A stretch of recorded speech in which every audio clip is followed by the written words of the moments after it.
دیکھو تم میں سے ہر ایک کو موت کا مزہ چکھنا ہے، اور اس انٹرم پیریڈ میں، یہ عبوری جو دور ہے زندگی کا، اس میں ہم تمہیں آزماتے رہیں گے، کبھی خیر کے ذریعے سے، کبھی شر کے ذریعے سے، کبھی پروموشن ہوگا، کبھی ڈیموشن ہوگا، کبھی عروج کا مزہ چکھو گے، کبھی زوال کی پستیوں میں آؤ گے، کبھی تمہارے ساتھ خوشیاں ہوں گی، کبھی ماتم ہوں گے، کبھی خوشیوں کے شادیانے بجیں گے، کبھی ماتم کے تعزیانے پڑیں گے۔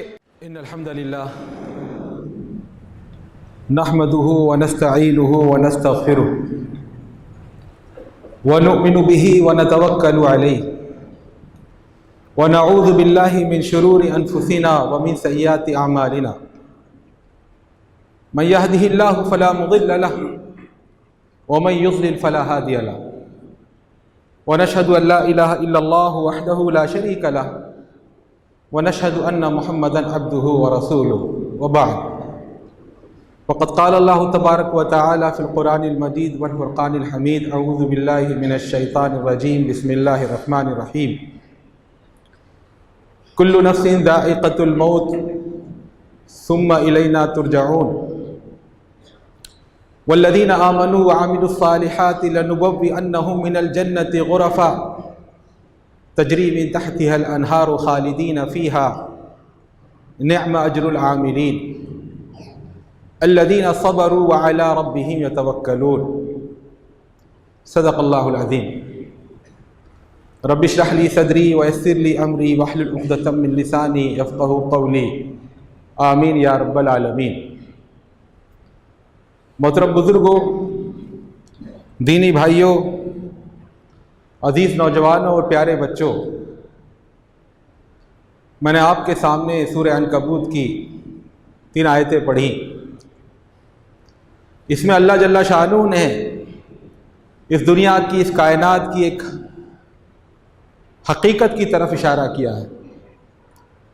ویسے تو اس کائنات کی سب سے بڑی حقیقت، سپریم ٹروتھ، وہ ہے اللہ کا وجود، اللہ کا ایک ہونا، مگر اس سب سے بڑی سچائی کا انکار کرنے والے بہت سے لوگ مل جاتے ہیں۔ البتہ جو دوسری حقیقت ہے کائنات کی، اس دنیا کی، جس کا ذکر اس آیت کریمہ میں ہوا، یہ ایسی سچائی ہے جس کا انکار کوئی کر نہیں پاتا۔ اللہ جل شانہ فرماتا ہے کل نفس ذائقۃ الموت، ہر نفس کو، ہر سانس لینے والے وجود کو، ہر جاندار کو، ہر زندہ وجود کو موت کا مزہ چکھنا ہے، اور پھر تم سب ہماری ہی طرف لوٹائے جاؤ گے، تمہیں پلٹ کر ہمارے ہی پاس آنا ہے، تمہاری منزل ہمارا دربار ہے، یا ہمارے سامنے حساب کتاب دینا ہے۔ تو اس دنیا میں جو لوگ ایمان لائے اور جنہوں نے نیک عمل کیے، اللہ تعالیٰ آخرت میں مرنے کے بعد انہیں جنت کے اندر بالا خانے سکونت کے لیے دے گا۔ ان کی خصوصیت یہ ہوگی کہ ان کے نیچے نہریں رواں ہوں گی، اور اہل جنت ان بالا خانوں میں ہمیشہ بالا نشی رہیں گے، خالدین فیہا۔ یہ بہترین اجر ہے ان لوگوں کے لیے جو محنت کریں، جو کام کریں، جو جنت کو پانے کی کوشش کریں۔ یہ عمل کرنے والے کون لوگ ہیں؟ یہ وہ لوگ ہیں جو صبر کے ساتھ زندگی گزاریں، برداشت کے ساتھ۔ اللہ نے جن کاموں کا حکم دیا ہے ان کاموں پر اپنے نفس کو جمائیں، چاہے دل نہ چاہتا ہو۔ اللہ نے جن کاموں سے روکا ہے ان سے رک جائیں، چاہے نفس چاہے۔ نفس کی خواہش ہو کہ میں برا کام کروں، مگر اپنے آپ کو کنٹرول میں رکھیں، اور اللہ رب العزت نے جو فیصلے تقدیر کے کر دیے ہیں اس پر اللہ سے راضی رہیں۔ تینوں صورتوں میں وہ صبر کرنے والے ہوں اور اللہ پر بھروسہ کر کے زندگی گزاریں، وَعَلَىٰ رَبِّهِمْ يَتَوَكَّلُونَ۔ تو میرے بھائیوں، دوستوں، ساتھیوں، اس آیت کریمہ میں 2 حقیقتیں بیان ہوئی ہیں۔ پہلی حقیقت تو یہ ہے کہ ہر آدمی کو مرنا ہے، کیا راجہ ہو، کیا رنک ہو، کیا امیر ہو، کیا غریب ہو، کیا ہندوستانی ہو، کیا امریکی ہو، کیا مرد ہو، کیا عورت ہو، کیا بڑا ہو، کیا بچہ ہو، ہر ایک کو ایک نہ ایک دن جانا ہے یہاں سے۔ اور اس کے بعد دوسری حقیقت ثم الینا ترجعون، پھر تمہیں ہماری طرف پلٹ کر آنا ہے۔ پہلی بات کو بھی لوگ نہ مانتے مگر دن رات اس کا ڈیمونسٹریشن دیکھ رہے ہیں. کبھی کوئی دادا جان کا، نانا جان کا، دادی جان کا، اقربا میں، اعزاء میں کسی کا انتقال ہو جاتا ہے، یہ ایک تازیانہ عبرت ہوتا ہے، ایک اسٹیمولیشن ہوتا ہے، ایک تحریک ہوتی ہے، دیکھو تمہارا بھی یہی انجام ہے. تو آدمی کو چاروں ناچار ماننا پڑتا ہے. مگر دوسری جو حقیقت ہے ثم الینا ترجعون، اس پر پردہ پڑا ہوا ہے. بہت ساری دنیا کی آبادی ہے جو اس کو مانتی نہیں ہے. موت سے مگر کسی کو غفر نہیں. سب تسلیم کرتے ہیں، البتہ موت آنے سے پہلے ہم موت کے لیے کیا تیاری کریں، کیا رویہ اختیار کریں، کیا اپنی زندگی میں بدلاؤ لائیں. یہاں ڈیفر ہو جاتی ہے اوپینین، یہاں رائے مختلف ہو جاتی ہے. ورنہ اس کو سب مانتے ہیں کہ کوئی اولیاء اللہ ہو، ولی ہو، نبی ہو، پیغمبر ہو، کسی کو موت سے رستگاری نہیں ہے. موت سے کس کو رستگاری ہے؟ آج اس کی، کل ہماری باری ہے. زمین رنگ گل کھلاتی ہے کیا کیا، بدلتا ہے رنگ آسماں کیسے کیسے. نہ گور سکندر نہ ہے قبر دارا، مٹے نامیوں کے نشاں کیسے کیسے. افئن مت وما جعلنا لبشر من قبلک الخلد افئن مت فهم الخالدون. اے محمد ان سے کہو کہ ہم نے آپ سے پہلے کسی انسان کو امر نہیں کیا، کسی کو اٹرنلٹی نہیں بخشی، انپیریشبلٹی، لا فانیت، وہ کبھی ختم نہیں ہو، ایسا کسی کو نہیں ہوا. افئن مت، اگر آپ مر جائیں گے یہ باقی رہیں گے کیا؟ ان کو بھی تو جانا ہے.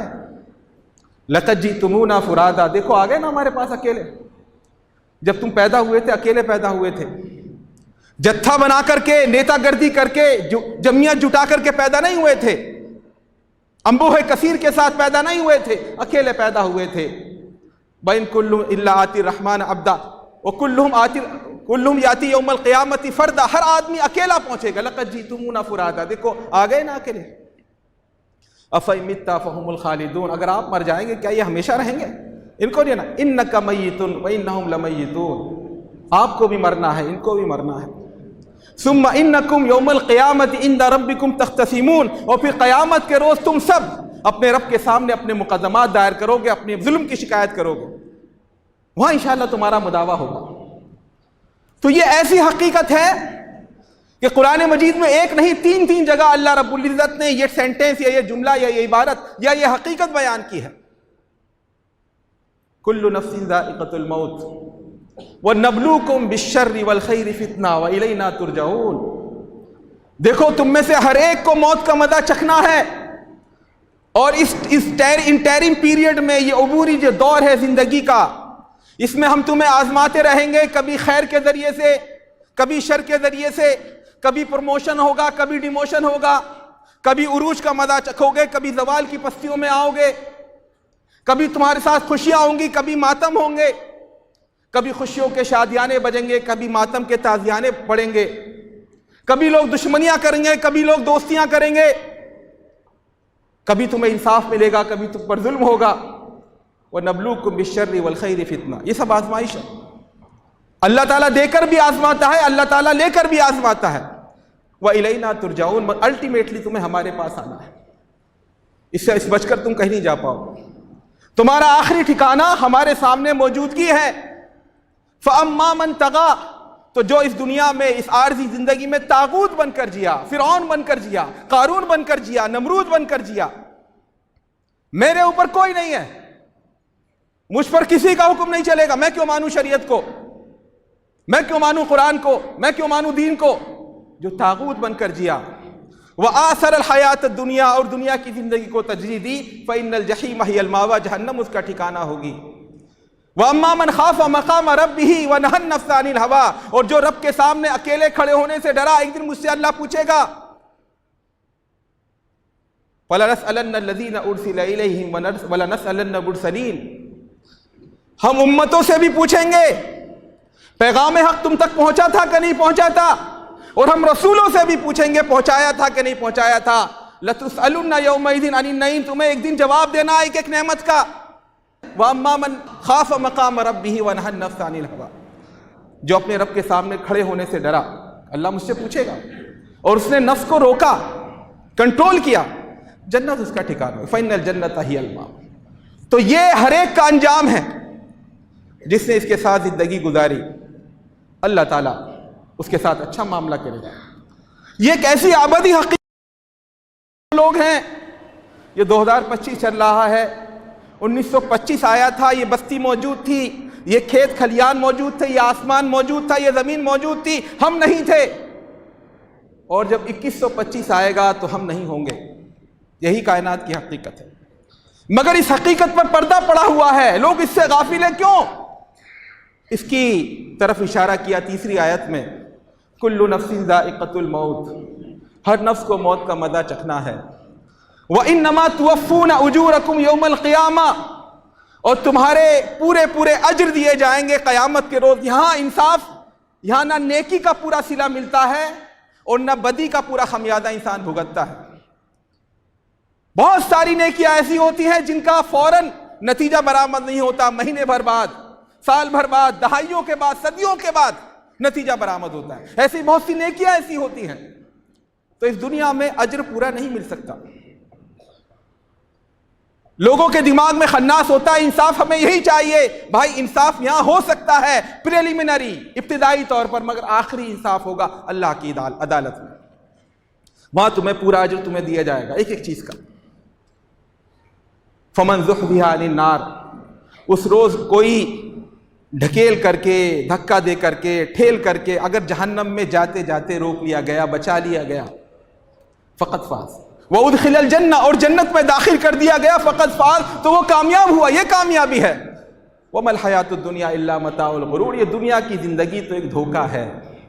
دھوکہ اس معنی میں نہیں جیسے ہمارے ہندوازم میں کہ جو کچھ نظر آ رہا ہے یہ سب ان ریئل ہے، یہ سب مایا ہے، نظر کا فریب ہے، ایسا نہیں، یہ ریئل ہے، مگر ہاں یہ دنیا کا جو انفیچویشن ہے، جو اٹریکشن ہے، جو اس کی دلکشی ہے، جو اس کی رعنائی ہے، جو اس کی خوشرمائی ہے، جو اس کی دل فریبی ہے، یہ انسان کو اس کے آخری جو گنتتو ہے، جو اس کا فائنل ڈیسٹینیشن ہے، جو آخری منزل ہے، اس سے غافل کر دیتی ہے، آخرت کی زندگی سے غافل کرتی ہے۔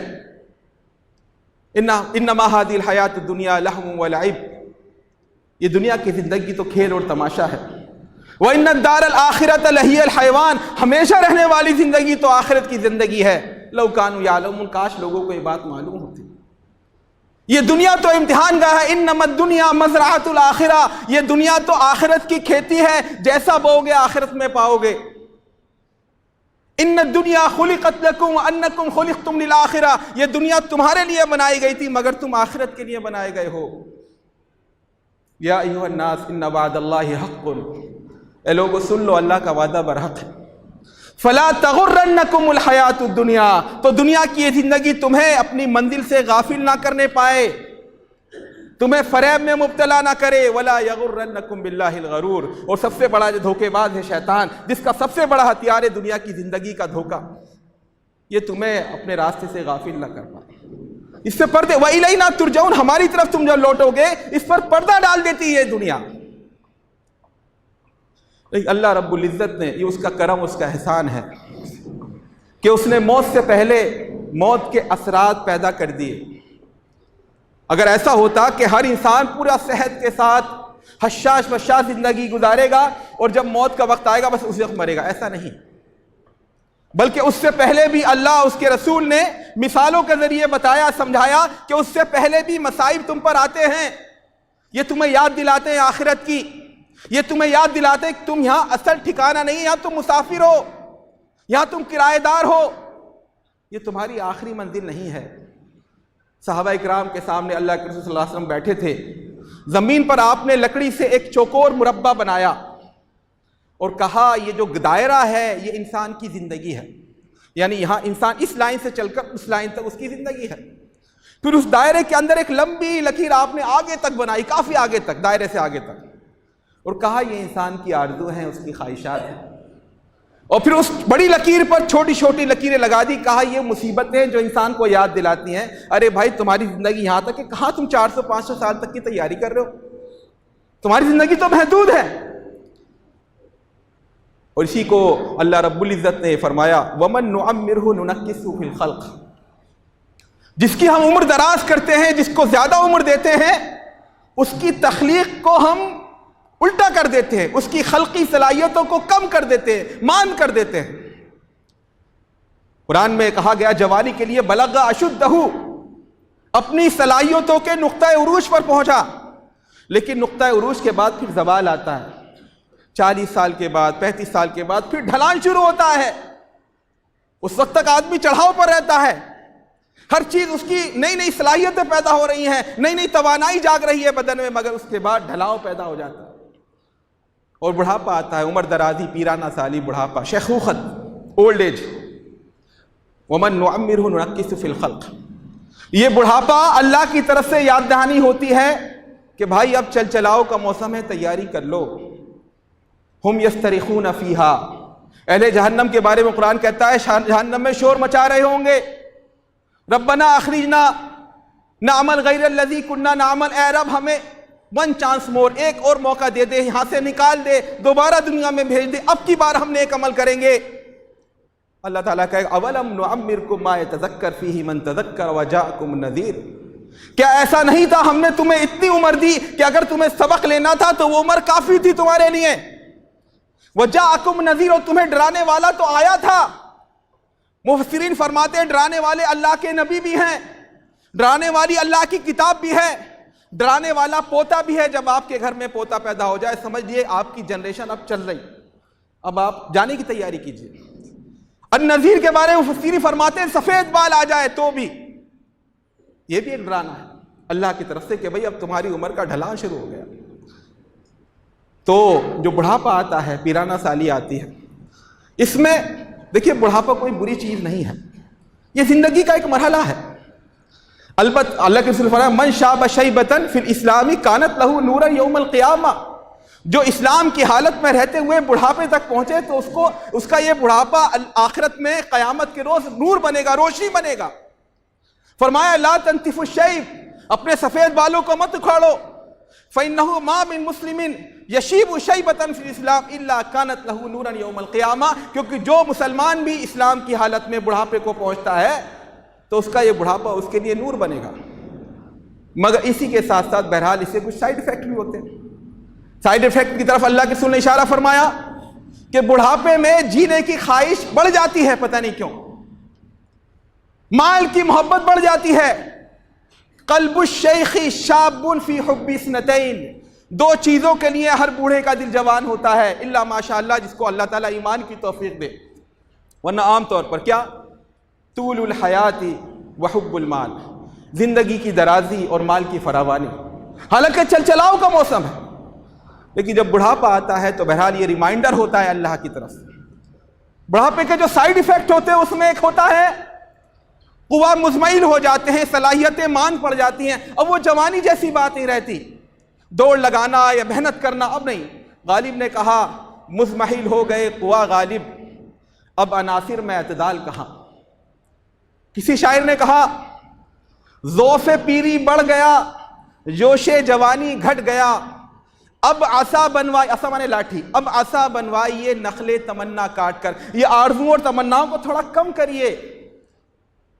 شاد عظیم آبادی نے کہا تھا تمناؤں میں الجھایا گیا ہوں، کھلونے دے کے بہکایا گیا ہوں، کہاں میں اور کہاں اے شاد دنیا، کہاں سے کس جگہ لایا گیا ہوں۔ اور شاعر نے پھر کہا تھا ہزاروں خواہشیں ایسی کہ ہر خواہش پہ دم نکلے، بہت نکلے میرے ارمان لیکن پھر بھی کم نکلے۔ تو ارمان تھوڑا کم کریے، ذرہم یاکلوا ویتمتعوا ویلہہم الامل، چھوڑو ان کو کھانے پینے دو، یہ کھائیں عیش کریں اور ان کو درازی امید غافل رکھے، فسوف یعلمون، ان قریب جان لیں گے ان کا انجام کیا ہوگا۔ تو جب پیرانہ سالی شروع ہو جائے، عمر کا وہ مرحلہ آ جائے جس کو کہتے ہیں لوگ کہ اب اولڈ ایج شروع ہو گئی ہے، تو اس کا سائیڈ ایفیکٹ یہ قوا مزمحل ہو جاتے ہیں، کمزوری اور ناتوانی ہو جاتی ہے۔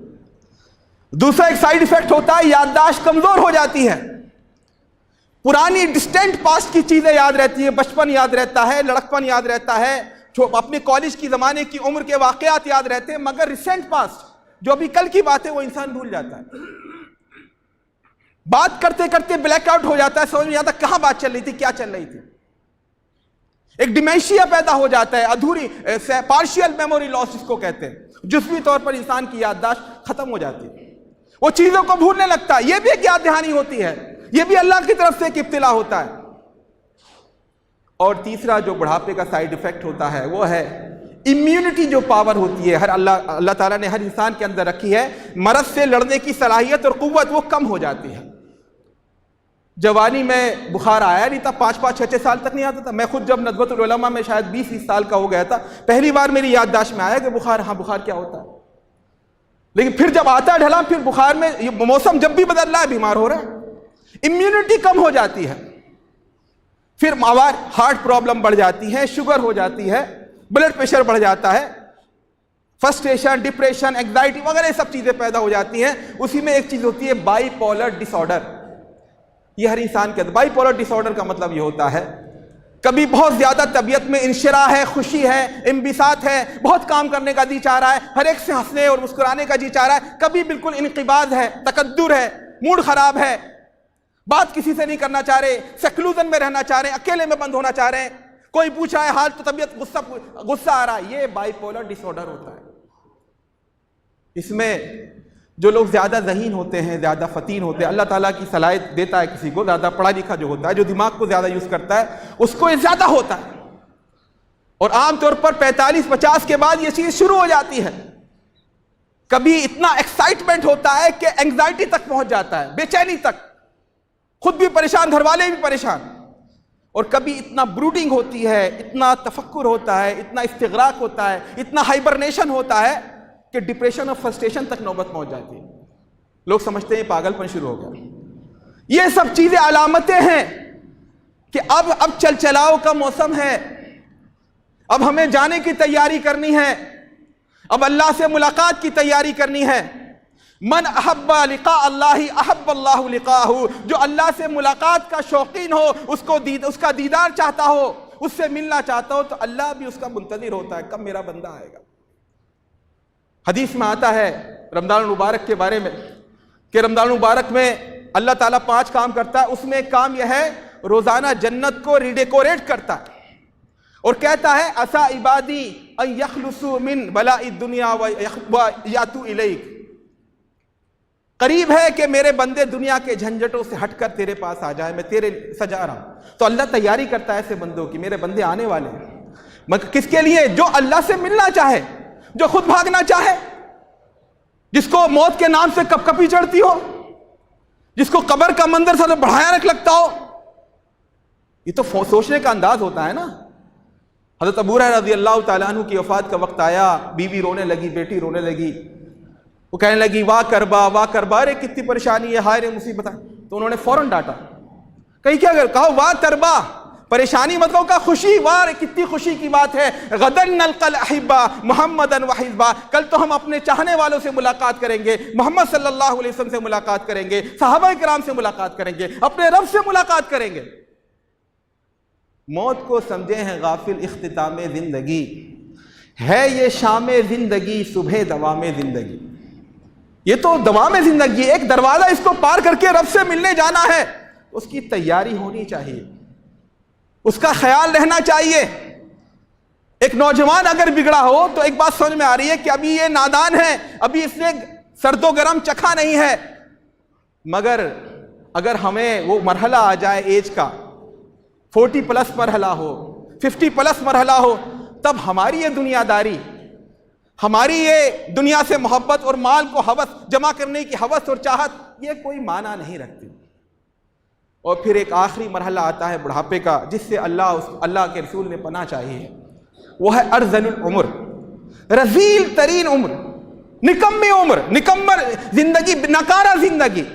جیسے اس میں انسان زومبی بن جاتا ہے, واکنگ ڈیڈ بن جاتا ہے, لاشائے نیم جا بن جاتا ہے, اس کا کوئی مصرف زندگی میں نہیں ہوتا. جس کو کہتے ہیں ہیومن ویجیٹیبل, انسان کی شکل میں ایک سبزی جس کی کوئی حیثیت نہیں. دل, ہارٹ پریشر لگا ہوا ہے, دل کے لیے مشین لگی ہوئی ہے, ناک میں نلکی پڑی ہوئی ہے, بس سانس چل رہی ہے, مگر کوئی اس کا مصرف نہیں. اس زندگی سے اللہ اس کے رسول نے پناہ چاہیے ہے. اللہ کے نبی صلی اللہ علیہ وسلم کے باقاعدہ صحابہ کرام فرماتے, حضرت سعد ابن ابی وقاص, ان رسول اللہ صلی اللہ علیہ وسلم کان یتعوذ منہن, کچھ برائیاں ایسی تھی, کچھ پریشانیاں ایسی تھی, اللہ کے رسول ان سے پناہ مانگا کرتے تھے. وہ کیا تھا؟ آپ فرا کرتے تھے ہر نماز کے بعد بعد دبر کل صلاۃ، ہر نماز کے بعد آپ دعا مانگا کرتے تھے اللہم انی اعوذ بک من الجبن، اے اللہ میں بزدلی سے تیری پناہ چاہتا ہوں، واعوذ بک من ان ارد الی ارذل العمر، اور میں اس سے پناہ چاہتا ہوں کہ میں ارذل عمر تک پہنچوں، عمر کے اس مرحلے تک پہنچوں، واعوذ بک من عذاب القبر ومن فتنۃ الدنیا، اور میں پناہ چاہتا ہوں عذاب قبر سے اور دنیا کے فتنے سے۔ اللہ خلقکم، اللہ نے تمہیں پیدا کیا، ثم یتوفاکم، وہی تمہیں موت دے گا، وَمِنْكُمْ مَنْ يُرَدُّ إِلَىٰ أَرْذَلِ الْعُمُرِ لِكَيْ لَا يَعْلَمَ بَعْدَ عِلْمٍ شَيْئًا، اور تم میں سے کچھ ایسے ہوں گے جو ارذل عمر تک پہنچیں گے تاکہ سب کچھ جاننے کے باوجود ان کی ذہن کوری سلیٹ ہو جائے، سب بھول جائیں، انہیں کچھ یاد رہے، کچھ پتہ نہ رہے، بے مصرف ہو جائیں۔ وَنُقِرُّ فِي الْأَرْحَامِ مَا نَشَاءُ، ہم ماں کے پیٹ میں ڈالتے ہیں، جماتے ہیں جس کو چاہتے ہیں، الی اجل مسمى، ایک مدت تک، ثم نخرجکم طفلا، پھر تمہیں بچے کی شکل میں دنیا میں لاتے ہیں، ثم لتبلغوا اشدکم، پھر ہم تمہیں مہلت دیتے ہیں زندگی کی تاکہ تم نقطۂ عروج تک پہنچو، ومنکم من یتوفی، تم میں سے کچھ لوگ ہیں جو اس سے پہلے مر جاتے ہیں، جوانی میں ایکسیڈنٹ ہو جاتا ہے، کوئی بیماری ہو جاتی ہے، ومنکم من یرد الی ارذل العمر، اور تم میں سے کچھ لوگ ہوتے ہیں جو ارذل عمر تک جاتے ہیں، لکی لا یعلم من بعد علم شیئا، تاکہ سب کچھ جاننے کے باوجود کچھ نہ جانیں، سب کچھ بھول جائیں۔ علم سب سے بڑی، آدمی کو سب سے زیادہ جو چیز رہتی ہے جس کے بغیر اس کا وجود نہیں، اس کی میموری ہے، اس کی یادداشت ہے، میں کون ہوں، کہاں کا ہوں، میرا نام کیا ہے، میرے جاننے، جب یہی ختم ہو جائے تو اس کی زندگی کا کوئی مقصد، کوئی وجود کا وجہ جواز باقی نہیں رہتا۔ اس لیے اللہ کے رسول صلی اللہ علیہ وسلم اس سے پناہ مانگی۔ اللہ کے نبی صلی اللہ علیہ وسلم کی عمر مبارک 63 سال تھی، لیکن 63 سال کون سے 63 سال، اس شمسی یہ سولر کیلنڈر کے حساب سے نہیں، لونر کیلنڈر کے حساب سے اگر ہم دیکھیں ہجری تقویم کے حساب سے جو 63 سال ہوتے ہیں وہ ہماری تقویم کے حساب سے 61 سال ہوتے ہیں۔ اللہ کے نبی صلی اللہ علیہ وسلم کی عمر مبارک 61 سال تھی جو ہماری تقویم ہے، گریگورین جو کیلنڈر ہے، اور شمسی تقویم کے اور قمری تقویم کے حساب سے 63 سال تھی۔ علامہ اقبال رحمۃ اللہ علیہ کے بارے میں آتا ہے، دعا مانگا کرتے تھے اللہ تعالیٰ میری عمر اللہ کے رسول سے آگے نہ بڑھا، 6 مہینے پہلے وفات ہو۔ حضرت ابوبکر کی عمر 63 سال اس میں وفات ہوئی، حضرت عمر رضی اللہ تعالیٰ عنہ کی 63 سال اس میں شہادت ہوئی، حضرت علی رضی اللہ تعالیٰ عنہ کی عمر 63 سال اس میں شہادت ہوئی، البتہ حضرت عثمان رضی اللہ تعالیٰ عنہ امیر المومنین ان کی عمر 82 سال تھی۔ اسی طرح حضرت شاہ ولی اللہ رحمۃ اللہ علیہ احمد بن عبد الرحیم حجت اللہ البالغہ کے مصنف 63 سال کی عمر میں وفات ہوئی، دعائیں مانگا کرتے تھے۔ مجدد الفسانی شیخ سرہندی جس کے بارے میں اقبال نے کہا تھا وہ ہند میں سرمایہ ملت کا نگہباں، اللہ نے بروقت کیا جس کو خبردار، ان کی عمر 63 سال ہے۔ احمد بن عبد الحق السرہندی، البتہ شیخ عبدالحق محدث دہلوی ان کی عمر 82 سال۔ بہرحال یہ اللہ کی طرف سے آزمائش ہوتی ہے، لیکن مومن کے دل کی تمنا یہ ہونی چاہیے اے اللہ تعالیٰ میں محمد کا امتی ہوں، آپ کے نقش قدم پر چلنا چاہ رہا ہوں، یہ زندگی مجھے اتنی دے جتنی محمد صلی اللہ علیہ وسلم کی تھی۔ البتہ اللہ تعالیٰ کسی کو زیادہ عمر دے تو یہ بونس ہے اور یہ احسان ہے، اور اس احسان کا تقاضا ہے کہ اس کو صحیح سے یوز کیا جائے۔ تو میرے بھائیو دوستو، یہ زندگی کی حقیقت ہے، یہاں جانا سب کو ہے، یہاں جو بھی آیا کل من علیہا فان ویبقى وجہ ربک ذو الجلال والاکرام، جو بھی آج اس مسجد میں موجود ہے وہ 100 سال بعد نہیں ہوگا، چاہے بچہ ہو، چاہے بوڑھا ہو، چاہے جوان ہو، جب ہمیں رہنا نہیں، ہر وجود کو مٹ جانا ہے۔ بقا اور جاویدانی صرف اللہ رب العزت کی ذات بے ہمتا کو زیب دیتی ہے۔ تو میرے بھائیو یہ زندگی کی حقیقت ہے، یہ حقیقت ہمارے سامنے رہنی چاہیے، اور اللہ رب العزت نے اپنی ملاقات کی تیاری کے لیے جو ریمائنڈرز رکھے ہیں بڑھاپے کی شکل میں، بیماریوں کی شکل میں، دنیا کی کلفتوں کی شکل میں، یہ ہمیں اللہ کی یاد دلانے والے ہوں، آخرت کی یاد دلانے والے ہوں، تو یہ ہمارے حق میں سود مند ہے۔ اگر ان سب ڈراووں کے باوجود، ان سب الارمز کے باوجود، ان سب تنبیہات کے باوجود بھی ہماری زندگی میں کوئی فرق نہ آئے، جامعۃ الفلاح کے مایہ ناز استاد ماسٹر شاہ عالم صاحب ہمارے بیچ میں تھے، ہمارے ساتھ رہتے تھے، پچھلے نومبر میں موجود تھے، لیکن دیکھیے آج ہی کسی کو کوئی توقع نہیں کر سکتا تھا کہ وہ اتنی جلدی ہم سے رخصت ہو جائیں گے۔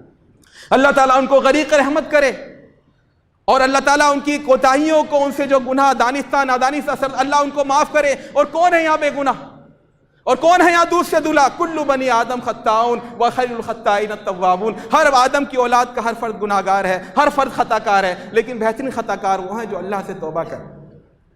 ان کے بارے میں جو بتایا لوگوں نے کہ جب ان پر ہارٹ اٹیک آیا، مجھے بڑا رشک آیا سن کر کے، بڑا رشک آیا۔ ان پر جب ہارٹ اٹیک آیا مسجد میں ان کو گھر لے گئے تو 5-10 منٹ جتنی دیر تک بھی وہ زندہ رہے وہ بس یہی دعا کرتے رہے، یا ستار یا غفار، یا ستار یا غفار۔ ایسی موت پر رشک ہونا چاہیے، اللہ تعالیٰ ان کو غریق رحمت کرے۔ لیکن یہ جو موتیں ہوتی ہیں ہمارے درمیان، ہمارے ساتھیوں میں سے، ہمارے رشتہ داروں میں سے، ہمارے شناس، یہ ہمیں یاد دلانے کے لیے ہوتی ہیں کہ جیسے شاہ عالم صاحب گئے تھے ایسے تم بھی جا سکتے ہو، تمہیں بھی تیاری رکھنی ہے اپنی۔ مولانا علی میاں رحمۃ اللہ علیہ کہتے تھے، میں اس بات پر اپنی بات ختم کروں گا، وہ کہا کرتے تھے آج کے زمانے کا ولی ہے وہ شخص، سن لیے اس بات کو، آپ اپنے گریبان میں جھانک کر دیکھیے گا کہ آپ اللہ کے ولی ہیں کہ نہیں۔